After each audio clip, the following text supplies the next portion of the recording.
Bismillahirrahmanirrahim. Assalamualaikum warahmatullahi wabarakatuh. Bagaimana kabar kalian anak-anakku? Semoga sehat walafiat ya, dan selalu dalam lindungan Allah Subhanahu wa taala. Tetap semangat kan? Masih semangat untuk belajar hari ini ya? Baiklah. Sebelum kita awali pelajaran hari ini, mari kita berdoa, memohon dan meminta kepada Allah agar kita dapat dipertemukan lagi sebagaimana biasanya dan selalu dalam lindungan Allah Subhanahu wa taala. Ummul Quran Al-Fatihah. Alhamdulillah. Amin amin ya rabbal alamin. Bagaimana nak? Masih tetap semangat ya? Baiklah, hari ini kita belajar masih tentang surat Al-Kafirun kemarin, yaitu indahnya saling menghormati ya. Kemarin kita sudah membahas tentang surat Al-Kafirun, isinya, maknanya, dan apa yang terkandung di dalamnya. Hari ini Bu Ira akan mengajarkan kalian tentang ilmu tajwid. Belajar tajwid ya. Pengantar. Membaca Al-Quran tidak sama dengan membaca bacaan yang lain. Ingat ya, tidak sama. Karena ia adalah kalam Allah, yaitu perkataan Allah atau firman Allah.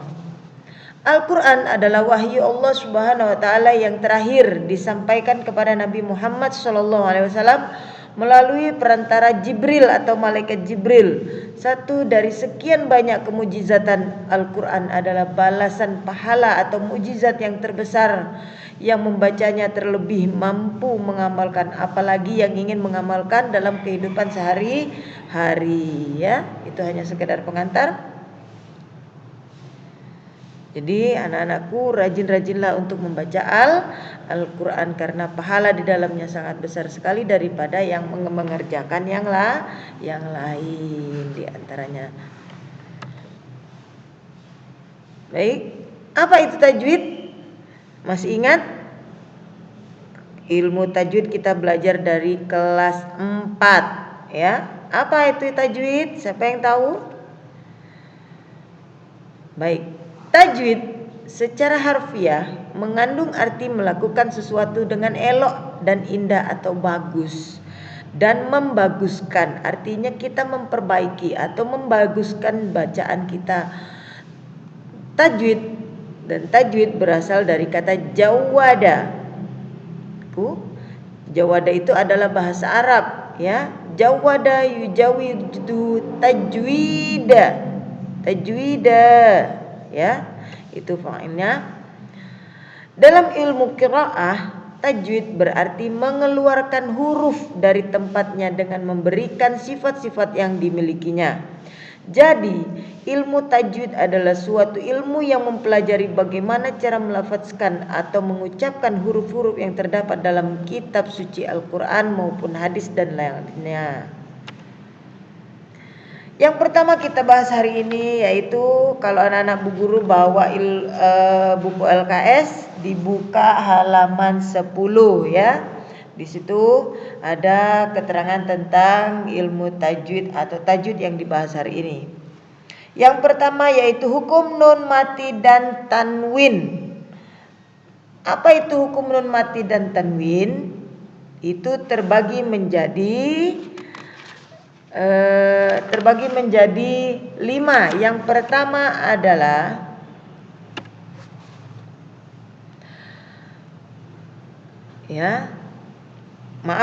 terbagi menjadi 6 ya. Kalau di dalam buku ada 5, tapi kalau Bu Iro itu ada 6 ya. Oh benar, ada 6, benar. Jadi perbedaan nun sukun atau tanwin adalah sama dalam lafaznya. Artinya tanwin itu dibaca sama dengan mematikan nun, tetapi lain dalam tulisan. Ataupun hukum nun sukun atau tanwin, yang mana dibagi menjadi 6 macam. Yang pertama, idgham bihuna. Apa itu? Idgham artinya memasukkan, bihuna dengan mendengung. Artinya apabila ada nun sukun atau tanwin bertemu dengan salah satu huruf hijaiyah berjumlah 4, yaitu ya, nun, mim, waw, yang mana biasa disingkat menjadi yanmu, maka dibaca dengan hukum idgham bihuna, artinya memasukkan dengan mendengung. Contohnya, mayakul, jadi nun di situ bisa dimasukkan dengan ya.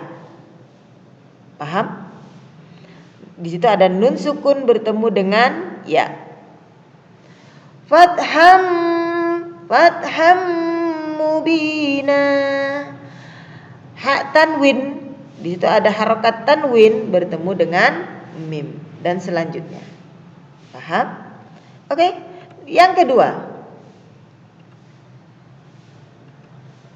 idgham bilaguna. Kalau tadi idgham bilaguna, sekarang ada idgham bilaguna. Apa itu?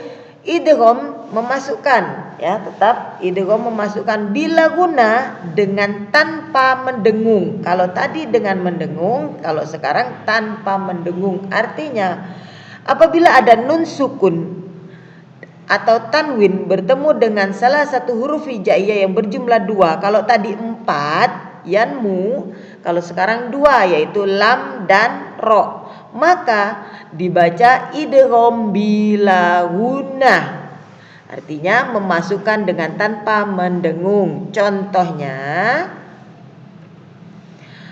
miladun, artinya lamnya di situ hampir dibaca, ya. Miladun, ghafurur, nah, ya, dibaca. Artinya meskipun di situ tidak ada tanda tasdid lam atau ro-nya, artinya dia terbaca.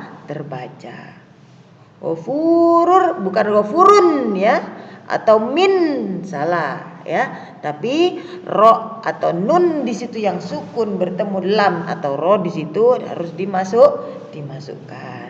Paham? Selanjutnya yang ketiga, idhar.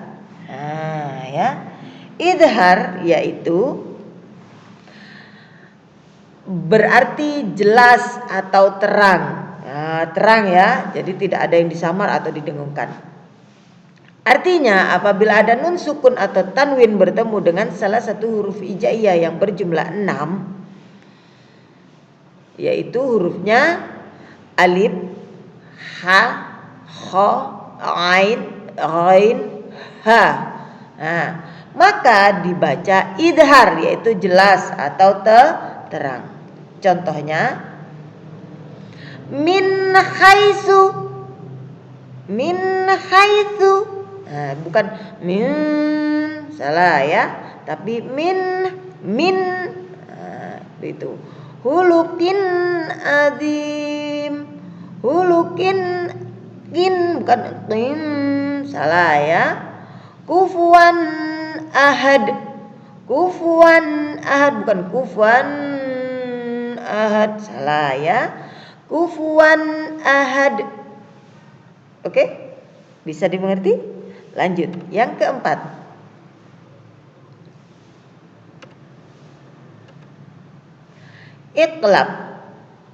iqlab artinya membalik. Artinya apabila ada nun sukun atau tanwin bertemu dengan salah satu huruf hijaiyah yaitu ba, artinya hurufnya di sini cuma 1.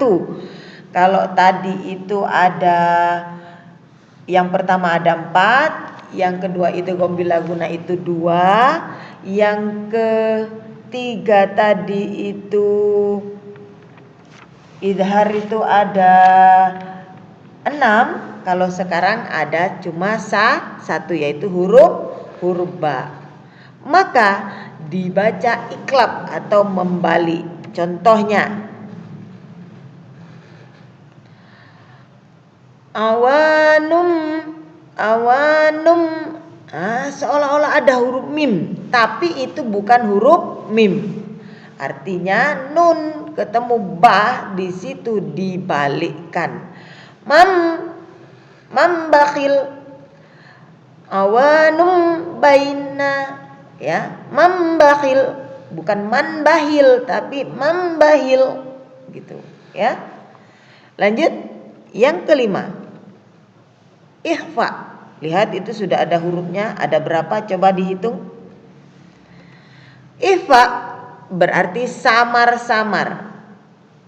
Artinya apabila ada nun sukun atau tanwin bertemu dengan salah satu huruf hijaiyah yang berjumlah 15, antara lain ta, tha, jim, dal, zal, zai, sin, shin, shod, bot, po, zo, fa, kof, kaf, maka dibaca ikhfa, artinya samar-samar. Kalau tadi jelas, kalau yang ini samar-samar. Contohnya,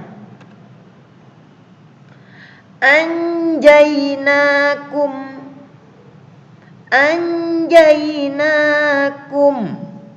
Di situ ada nun sukun bertemu dengan jim, ya, maka jimnya bukan dibaca jang, enggak, tapi jai, karena dia ada nun sukun bertemu dengan jim. Yauma idzin dzurqa, yauma idzin dzurqa, bukan iziz zurqa, keliru ya, tapi izin zurqa, zinnya dibaca dengan zin zurqa. Nah, di situ disamarkan ya, bukan zin tapi zin zurqa. Zin seperti ada huruf yang menghalangi atau ada ya huruf di depannya, padahal tidak ada yang diharokatkan tadi, seperti itu ya. Ma'an sajaja, ma'an sajaja. Nah, itu an sajaja, di situ hamzah tanwin, harokat tanwin bertemu dengan huruf ta. Lagi, sekali lagi, manzalladzi, manzalladzi, seolah-olah membaca huruf man. Bacaan man itu tadi ada huruf di depannya setelahnya, seolah-olah za ini ada, zal ini ada tasjid, padahal tidak ada. Itu namanya samar. Sampai sini ada pertanyaan? Selanjutnya, qalqalah. Nah, kalau tadi itu sendiri-sendiri, kalau yang sekarang qalqalah ini ada dua, ya, ini termasuk dengan nun sukun ya. Qalqalah itu ada dua macam, yaitu qalqalah sughra, di mana apabila ada huruf ba, jim, dal, to, qaf sukun, artinya kalau huruf itu sukun atau mati, maka dibaca qalqalah sughra atau qalqalah kecil. Kalau huruf ini sukun loh ya, maka dibaca qalqalah kecil atau qalqalah sughra. Contohnya, lam yalid, lam yalid wa lam yulad. Lam yalid, di situ dalnya berharokat sukun. Itu yang dibilang namanya qalqalah sughra ya. Lanjut. Yaj'al kaidahum fi tadlil. Yaj'al, yaj'al, di situ ada jim sukun. Paham nah? Oke, lanjut yang kedua, yaitu qalqalah kubra. Qalqalah kubra, qalqalah kubra artinya apabila ada huruf ba, jim, dal, po, qaf sukun. Ingat ya, kalau tadi sukun tapi di dalam bacaan. Kalau yang ini sukun karena waqaf, artinya mati di akhir kalimat, maka dibaca qalqalah kubra atau qalqalah, maaf ini keliru tulisannya ya, qalqalah besar ya, kubro itu. Kalau tadi di tengah kalimat ya, mati di tengah kalimat artinya ini ada di tengah-tengah bacaan. Tapi kalau qalqalah kubro itu ada di akhir ya, akhir kalimat. Contohnya lam yalid, kalau lam yalid itu adalah qalqalah sugro. Walam yulad. Nah, ini waqaf sukun dia karena di akhir kalimat. Yang kedua, contoh yang kedua, qul a'udzu birabbil falaq. Falaq, dia mati meskipun di situ ada harokatnya, tapi dia di akhir kalimat waqaf. Nah, itu bisa dibilang dikatakan qalqalah kubro. Qalqalah kubro. Paham? Oke, lanjut. Kalau tadi sudah tentang nun mati ya, atau nun sukun atau tanwin. Kalau yang ini ada hukum lam ta'rif ya. Di situ hukum lam ta'rif ada dua. Yang pertama idhar qamariyah. Yang mana apabila ada lam ta'rif atau alif lam bertemu salah satu huruf qamariyah, yaitu alif, ba, jim, ha, kha, ain, ghain, fa, qaf, kaf, mim, waw, ha, ya, maka harus dibaca jelas seperti melihat bentuk bulan. Kamu kalau lihat bulan malam hari jelas kan? Tanpa ada halangan atau tanpa tertutup. Contohnya, wa hadzal baladil amin. Wa hadzal, zal di sini alif lamnya terbaca. Hadzal baladil amin. Selanjutnya, alaisallahu bi ahkamil hakimin. Maaf pelafatan salah. Alaisallahu bi ahkamil hakimin. Mil di sini alif lamnya terbaca, tidak ada yang menghalangi. Paham? Yang kedua, idgham syamsiyah. Apa itu? Apabila ada lam ta'rif bertemu dengan salah satu huruf syamsiyah. Kalau tadi ini huruf idgham qamariyah, kalau ini idgham syamsiyah. Apa saja hurufnya? Ta, sa, dal, zal, ra, zai, sin, shin, shad, dad, ta, za, lam, nun. Maka harus dibaca asyamsiyah atau dibaca lebur seperti melihat bentuk matahari tertutup sinar. Artinya kalau kita melihat matahari itu tidak begitu jelas, akan tertutup oleh dihalangi dulu baru bisa melihat. Contohnya bagaimana? Wattini wazzaitun. Membedakannya gampang sekali nak. Ya. Kalau tadi idhar qamariyah alif lamnya ini terbaca, tapi kalau idgham syamsiyah alif lamnya ini dilewati atau tidak dibaca, langsung taknya yang dibaca atau huruf sesudahnya. Wattini wazzaitun, seolah-olah alif lamnya tidak ada. Paham? Saya berikan lagi contoh berikutnya. Wa ma yukadzibuka ba'du biddin. Biddin ya, di situ ada alif lam tapi tidak terbaca. Oke? Sampai sini ada pertanyaan? Selanjutnya yang terakhir, yaitu hukum mim sukun atau mim mati. Yang mana di sini juga dibagi menjadi dua, yaitu ifa safawi, yang artinya apabila ada mim sukun bertemu dengan ba, maka harus dibaca ifa safawi. Artinya hanya huruf ba saja, mim bertemu ba, ya. Contohnya tarmihim bihijah, tarmihim bihijah, him bihijah. Ya. Di sini mimnya sukun bertemu dengan huruf ba. Ifa safawi itu artinya samar di bibir, ya, artinya samar di bibir, artinya bibirnya jadi bergetar, ya. Tarmihim, rapat, ya. Him bihijah, samar, ya.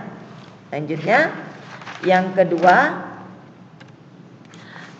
kalau tadi ifa safawi, kalau sekarang idhar safawi, yang mana artinya apabila ada mim sukun bertemu dengan salah satu huruf hijaiyah selain mim dan ba. Nah, kalau tadi itu dengan huruf ba, ya, mim sukun bertemu dengan huruf ba, tapi kalau ini semua huruf kecuali mim dan ba, maka dibaca dengan idhar safawi atau jelas di bibir. Contohnya, amlam tundirhum, amlam tundirhum, bukan nah, ya, lam bukan lam, nah itu, ya. Terus hum naimun,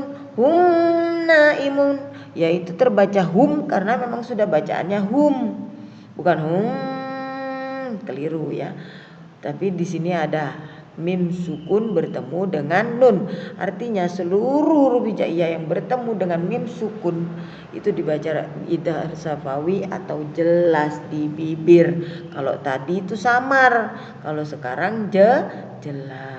Sampai sini ada pertanyaan, Nak?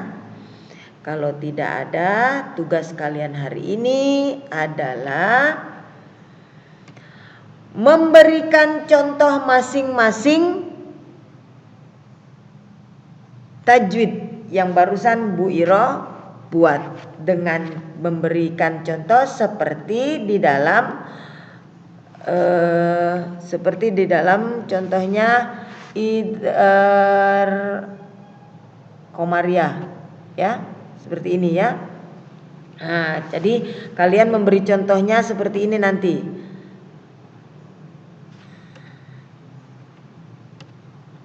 Nah, satu ayat, terus kalian gariskan seperti ini. Nah, jadi masing-masing tajwid yang sudah Bu Iro bahas itu nanti kalian membuat dan memberikan contoh seperti ini, ya. Nah, tidak usah disebutkan suratnya apa, yang penting dia satu ayat.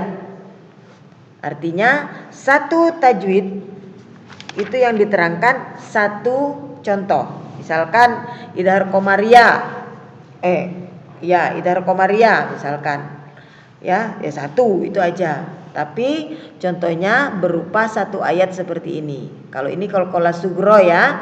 Misalkan qalqalah sugro, lam yalid, jangan hanya lam yalidnya saja yang diambil, tapi lam yalid wa lam yulad, digariskan satu di antaranya mana yang ditunjukkan sebagai dengan qalqalah sugro atau tajwid yang lain. Paham? Sampai di sini ada pertanyaan? Kalau tidak ada, kurang lebihnya Bu Iro mohon maaf. Ada salah-salah kata, Bu Iro mohon maaf. Wabillahi taufiq wal hidayah, waridha wal inayah. Wassalamualaikum warahmatullahi wabarakatuh.